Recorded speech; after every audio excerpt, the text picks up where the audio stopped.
Cool intro sound. How's it going, guys? AlphaYGO back at it again, and today I got a special guest for you. The one, the only, SpankoYGO. How are you doing, bud? What up, what up, what up, what up? I'm chilling, I'm doing my thing. Quarantining. Quarantining? Same. Yes, sir. Yes, sir. Alright, bud. What deck are you going to showcase off for the rest of us today? Okay, so I noticed on your channel, I was like, yo, you have a lot of cool decks. You have the dinos a lot. You got BA recently, but one deck you don't have on your channel that I think is going under the radar and like people are not talking about enough is ABC. So today I'm going to be doing ABC for the channel for you guys. For the record, I have made one ABC profile. You're a bad friend, but we're going to move past that. So, if I'm not mistaken, ABC in particular was the first deck that you got your first invite with. Yeah, so I'll just do a quick story. Pretty much, I started playing this game in when did we start playing? Actually, we started playing together 2015, I think. Bro, it was like 5 years ago, man. We old. Yeah, it was like five-ish years ago, and then ABC came out, I think, a couple years into us playing 2016 or 2017. And then I got really into it. I thought it was super cool. I got the 3 structure decks. I remember literally getting the structure decks. I remember this is like the first deck that I actually maxed out. And by like maxing out, I mean like Alti, Bujin, Kisuki, Yomi, or whatever. Because at the time, that's like pretty much what you could max out at that time. And I love the deck. Just like the one Bujin card. Max rarity. Otherwise, everything else, like, because people back in the day for ABC just played the 3 structure decks, right? You had enough in the 3 structure decks for it to be powerful. Facts. So you just max out your extra deck pretty much, and then I got my first top with it. It was probably like since then it's been one of my favorite decks, and I've been always trying to revisit it. But I feel like now it's actually the best it's been in a very long time. Okay. So I actually think this is actually a good tier 1.5 or tier 2 deck. I wouldn't say it's obviously a tier 1. I wouldn't say it's meta. By no means is it meta, but it's the best it's been in a long time. And I feel like even with Buster at 1, the deck doesn't really need Buster to win anymore because there's been so many powerful Link monsters nowadays that Buster is like, even though it's a great boss monster, it's actually not even the best card in your deck anymore because you can just make Boral Sword in this deck super easily with your pieces, right? You can just OTK your opponent so easily with this deck now that it's like Buster at 1 makes no difference. I think the deck is great without Buster. Even with that 1, that's all you need. Alright, so without further ado, let's jump right in. What do you got first? So first thing, I played 2 A Assault Cores. Double A Assault Core is all you need. Next, you're going to be playing the triple B Buster Drake, and then only 2 Sea Crush Wyvern. So that's pretty much the ratio now. It's 2-3-2. That's really all you need. And with only 1 Buster, there's no point of maxing out on your pieces because you're only making the Buster once. Unless, I guess, if you guys wanted to play Avarice, and I'll show you guys that I'm not playing Avarice in this profile, but if you guys wanted to play Avarice, technically you could shuffle back your Buster and then make it again. But it's too inconsistent in my opinion, so I didn't play it. But these are all the pieces you need. You just need it so that sometimes you can special summon them out from your hand with either your Platinum Gadget or you just have them in your deck so that you can equip them with your Union Hanger, essentially. The next off, we're playing the new card, Union Driver. This card's insane. Pretty much, it gets around the Union Hanger rule, where it's like, if I equip a card, I actually can't special summon it. What happens is now, what you always do is you equip Union Driver, and then Union Driver will banish itself to equip another card, and then now that other card can special summon itself. And then for the last Union card, I guess you could say, is Torque Toon Gear.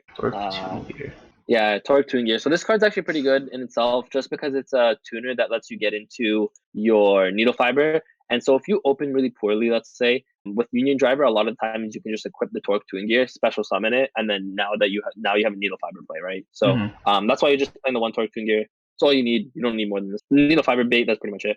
And then next, you're going to be playing... So we'll go into the gadgets. So we'll play 2 gold gadgets, and we play 2 silver gadgets.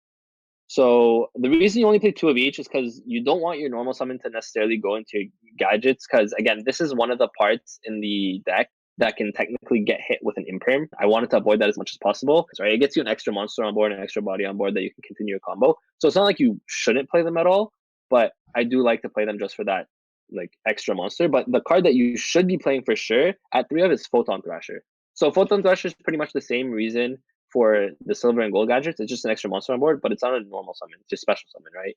So yeah, triple Photon Thrasher, definitely for sure. Triple Photon Thrasher just gets you an extra monster, helps you link climb. And then if, let's say, they do end up hitting your hanger or something, then it's like you have that extra monster to make another play, right? Even if you don't get into Buster right away, you have an extra monster now to make another play. So since we're talking about Photon, we might as well stay in the Photon and Galaxy archetype thingy.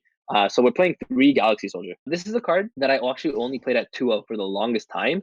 But then I realized with this deck, it's actually so insane at 3 One, because a lot of the time, if you just open a Union Driver, it's a light monster that you can discard off of the Galaxy Soldier as well. And it's funny because if you can summon Union Driver, and this has happened a few times where I've summoned Union Driver off of Sea Crush Wyvern, and then you can actually use one Galaxy Soldier and Union Driver in your hand that you special summoned for Nova Infinity as well, right? Because a lot of the time people think, oh, you need double Galaxy Soldier, but it's like, hey, now with Union Driver, you actually don't, right? So it's actually kind of spicy in that sense. Doesn't happen too often, but it's just, hey, it's like sometimes if you're stuck in a bad situation or your opponent hand traps you or you open an awkward hand, you can do that and you still end on Infinity. So triple Galaxy Soldier for sure, I think is a 3 of. And then next we're playing the 1 Photon Orbital. Now this is a card that I've been back and forth with. I don't know how I feel about it necessarily. Now obviously it's a great card, and it's mostly if you open really poorly, you want to equip this most of the time with Union Carrier. But now that we have the Malefactor's Command and some of the cards like from like Needle Fiber from Dual Overload, we don't need the Photon Orbital combo too much. Now, if you guys haven't seen the combo, it's fairly simple. I can probably do that for the channel as well. But pretty much it's only summonable off of Union Carrier, or you equip it off of Union Carrier, and then it ends up searching your Galaxy Soldiers. But again, this is like a 50-50. You guys can stray away from Photon Orbital. I don't think you necessarily need it. And so next, pretty much after your whole Galaxy Photon package, you're playing a Symphonic Warrior package. So obviously I'm playing triple guitar as well as 1 mics. Now, if you guys don't know, this package is pretty much just an extra normal summon package. You discard a card, you get an extra normal summon for the turn pretty much because you special summon from your mics from your deck. The thing is, mics is also a level 5 machine. So this also goes into Affinity a lot of the times. Like, it's actually really funny how Union Driver, Galaxy Soldier, and Symphonic Warrior mics can all end up going into Infinity. I guess if you open guitar and mics, they kind of count as scales, 1 and 7. Yeah. That's not great. You don't want that, but technically, if worst case Pendulum. comes to, yeah, I guess good like old- good to old kind of play pendulum. around, like again, like we were saying, like nothing in this deck can really get impermed heavily except for your potential gadget normal summon. But of course, if you run Pretty this much, yeah. package, it kind of mitigates that. It's like, well, you want to imperm this, but then I'm just gonna have another normal summon for a piece or something else like really crucial. So this package applies a lot of utility on its own, but of course it kind of supplements one of your deck's choke points to kind of play around that. So it's not terrible actually. Yeah, no, it's great in that sense. And then for the last card we play in terms of monsters is Jet Synchron.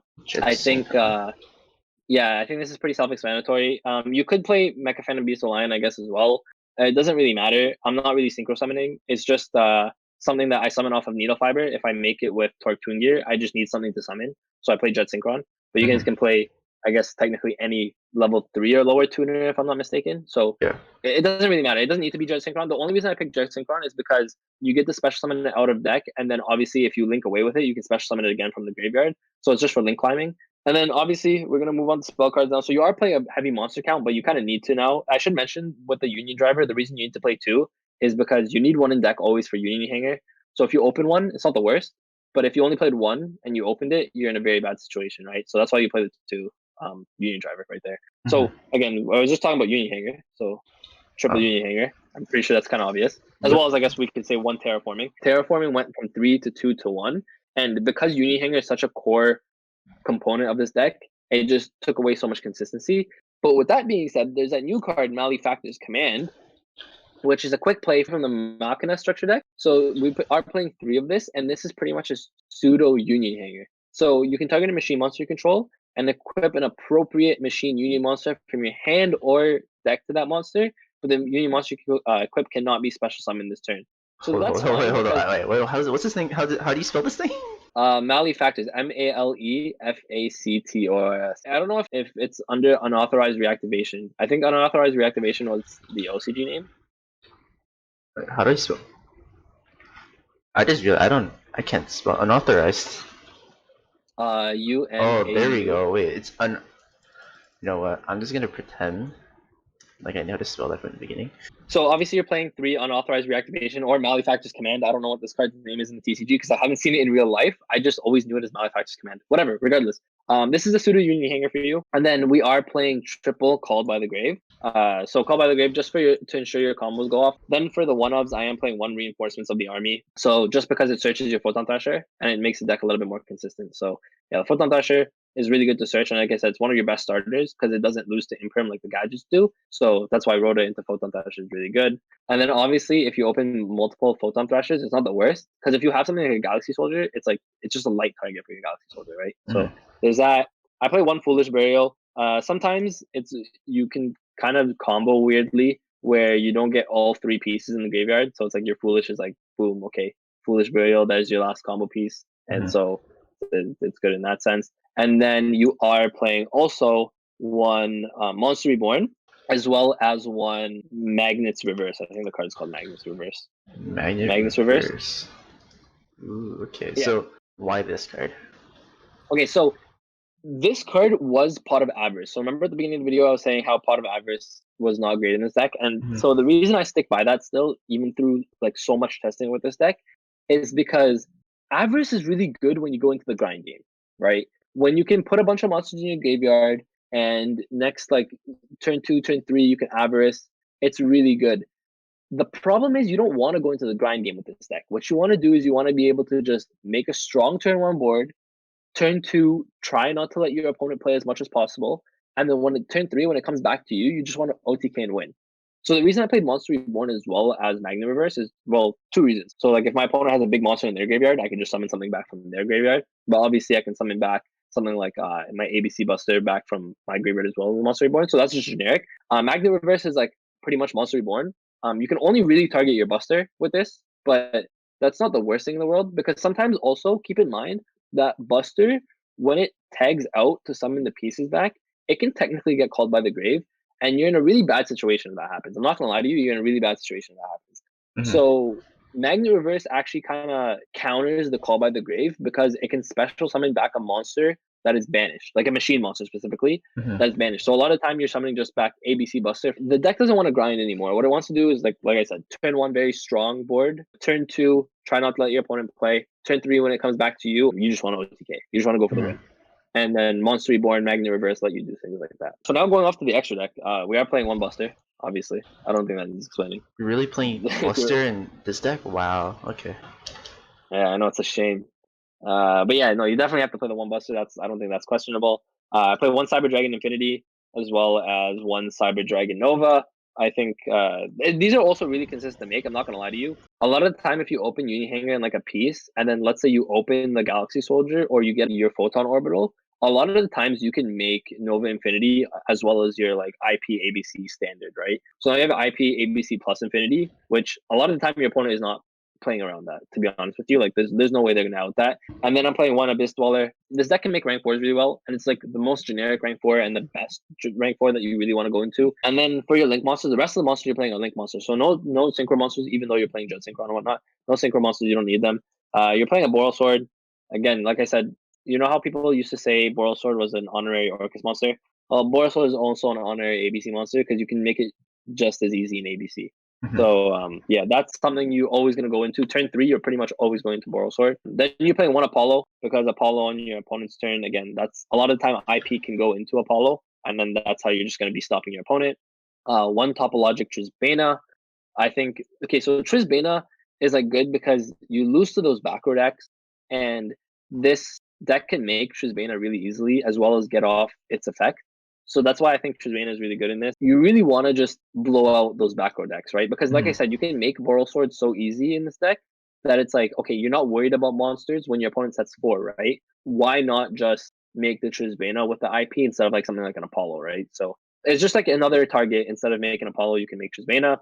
And then I'm playing one Nightmare Unicorn as well as one Nightmare Phoenix.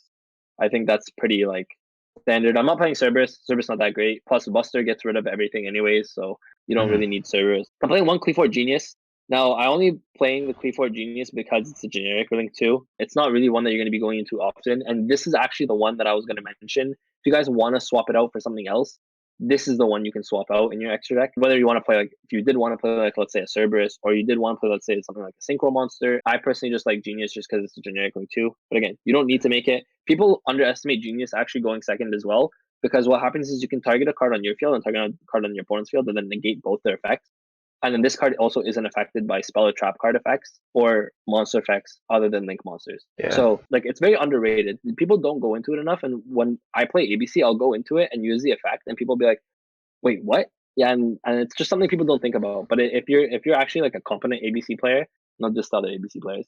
If you're a competent ABC player, you know how strong Clifford Genius can be. So that's why I play the Genius. But again, Platinum Gadget. A comment on the Clifford Genius. Oh, another cool feature is like if you were to ever set on Genius and you buster tagged out, it would prompt the effect to search yourself a level 5 or higher machine monster, I believe, right? So you could end up getting like a Galaxy Soldier, like follow player potentially. Like there are niche interactions that actually like could come up in a lot of games, I assume. It mostly comes up when against the True King Dinos, if they make lithogasms, a lot of the time what your opponent is going to do is they're going to try to banish your like IP and stuff, right? So you don't get into IP. This is assuming you're going second. So Genius is just one of those cards that's like, hey, if your IP is gone, then Genius is one of the better cards to go into. But yeah, speaking of IP, so one IP Masquerena. I don't know if you got my Platinum Gadget, but one Platinum Gadget as well as one IP Masquerena. And then I play one Hal Q Fibrax, Needle Fiber.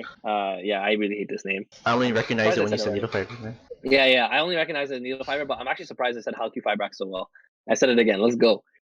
So one Needle Fiber, just because it's one of those cards where if you open poorly, let's say you just randomly don't happen to open Hanger or Malefactor's Command, it's like a card that you can technically go into just help you link climb. Sometimes if you open super bad, I can just end on an Apollo. Because like Needle Fiber will get you an extra monster, and then so sometimes you can just get it like end on an Apollo, and then obviously that's not a good board, but in just really bad hands, it gives you something to do, right? When next I'm playing a Barricade board blocker, so sometimes I've noticed like with the Foolish Burial earlier, I said I'm just missing one piece, or I can't get this one piece out of my hand. So Barricade board blocker just lets me do that because it just lets me discard a card. And then lastly, you're playing one Union Carrier. If you ever have the opportunity to make Union Carrier to like a Photon Orbital and then search yourself a Galaxy Soldier, that's pretty good as well. So in terms of side deck, I'm just going to recommend like Cyclones for sure. I heard Token Collector is good now. Yeah, so like I'm just gonna put in cards for us so we can kind of see. Cosmic Cyclone, very good generic removal. Token Collector is getting a lot of hype right now because of I believe Link Cross and like basically Needle Fiber combo makes a lot of tokens throughout the combo, which so this deck plays around really actually because it doesn't abuse that. So XD. Yeah. So Token Collector is a card that's getting a lot of hype now because the whole Auroradon, Link Cross, whatever Needle Fiber combo. Cosmic Cyclone is really good. A card that I've always liked to side at least one of in this deck is Pot of Acquisitiveness is really good because you target 3 banish monsters and then shuffle all 3 back into the deck and draw a card. In the situations where they banish your Buster or situations where you have your like Union Drivers banished or your pieces banished, it's just draw a card and just recursion, I guess you could say. And then just generic side cards like for the format. You just play for the format pretty much. Yeah, makes sense. All right, bud. That was a sick list. I actually like a lot of what you've done here. And anything you'd like to say to everyone out there before we head off? Well, I just wanted to say don't sleep on ABC. I'm going to be playing this a little more often. The deck's good. I think I just don't want to abuse the Needle Fiber. Now, of course, there's probably going to be people abusing the whole Needle Fiber Link Cross thing. And I'm not saying it's wrong. It's just imagine playing this deck and then just your opponent imperming your Needle Fiber or your opponent imperming bro, imagine losing to this card, bro. Token Collector. Imagine losing to this. Yeah, so I just wanted to make this profile for everyone who's like, hey, I don't want to abuse this combo. What can I do to make ABC without this combo? So this is the best way I can make it. I've done a lot of testing into this. I put a lot of testing into this, so I know it's very consistent, and I'm very confident with this build. So that's it. That's all I really got to say. Yeah, for sure. Wait, can I say one more thing? Yeah. Go for it. Everyone go subscribe to my channel. Link is in the description below. Alright, see you guys later. Bye.